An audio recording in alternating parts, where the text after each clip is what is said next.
sensible à ce qui se passe en France, même si elle vit en Allemagne. Isia, la fille de Franck Ribéry, a tenu à réagir sur Instagram après avoir vu des informations concernant le drame qui a touché la ville d'Annecy. C'est une attaque qui a choqué tout le pays. Le 8 juin dernier, un homme de 31 ans s'est pris à des enfants dans un parc de la ville d'Annecy, blessant 6 personnes lors de sa folie meurtrière. Parmi les victimes, 4 enfants, âgés de 22 mois à 3 ans, touchés grièvement lors de cette attaque au couteau qui a fait le tour du monde. Si l'état des jeunes victimes s'est avéré très préoccupant dans les premiers jours, il semblerait désormais qu'il soit tout tiré d'affaire. Néanmoins, une telle attaque a bouleversé de très nombreuses personnes, à commencer par les stars du monde du sport, à l'image du dernier vainqueur du Tour de France, Jonas Vingegaard. Ce jour-là, malgré sa victoire sur le Critérium du Dauphiné, le Danois n'avait pas du tout le goût de sourire. Je suis très content de ma performance.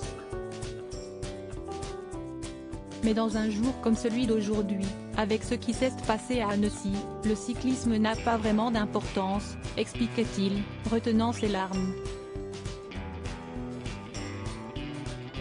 Une histoire qui a évidemment choqué l'opinion publique et qui a traversé les frontières du pays.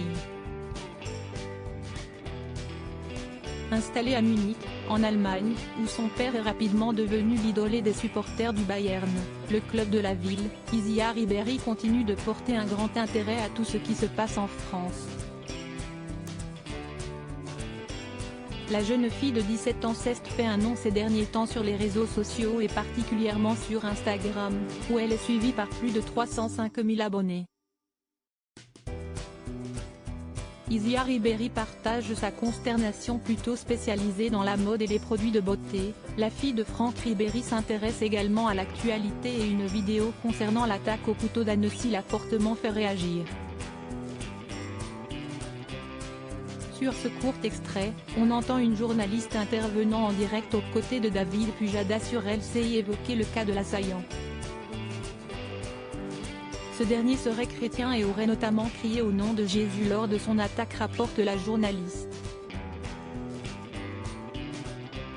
De ce fait, l'enquête s'orienterait, à ce stade, plus vers une tentative d'assassinat plutôt que d'une attaque terroriste. Une information qui a fait réagir Isia Ribéry, qui a partagé la vidéo dans sa story, qui est à retrouver dans le diaporama, en ajoutant simplement « Cette France-là ».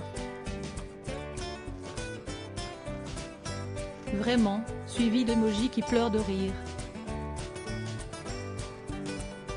Une façon sarcastique de répondre à la vidéo, qui ne semble pas du tout la faire rire dans le fond.